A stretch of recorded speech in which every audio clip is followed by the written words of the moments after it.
لعبة صندوق الشيطان على الأرجح هو ليس لعبة على الإطلاق، بل هو غرفة صغيرة تغطى المرايا كل جانب فيها الأرضية والسقف، أي أنها مكعب من المرايا متساوية الأحجام. من يدخلها يفقد عقله، وقفا للأسطورة أن وقفت داخل هذه الغرفة ونظرت إلى المرايا لوقت طويل، فإن الشيطان سوف يأتي إليك ويأخذ روحك. تم بناء هذه الغرفة عام 2004 في لويزيانا من قبل إحدى العائلات بمناسبة عيد القديسين، وهي في الأصل غرفة تابعة لكوخ أطلق عليه اسم صندوق الشيطان.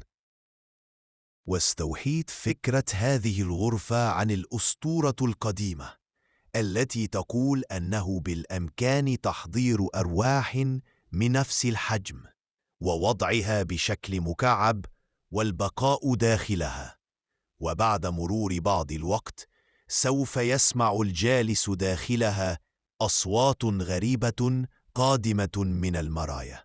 وبالعودة إلى قصة غرفة لعبة الشيطان، نجد أنه على ما يبدو لم يستطع أحد البقاء طويلا داخل هذه الغرفة، فأطول فترة بقاء سجلت حتى الآن هي 4 دقائق و37 ثانية، سجلها روجر هيلتز، وهو أب ل3 أطفال، ويبلغ من العمر 52 عام، لكنه خرج من الغرفة جاحظ العينين وأبكم، وحتى هذا اليوم لم ينطق روجر بكلمة.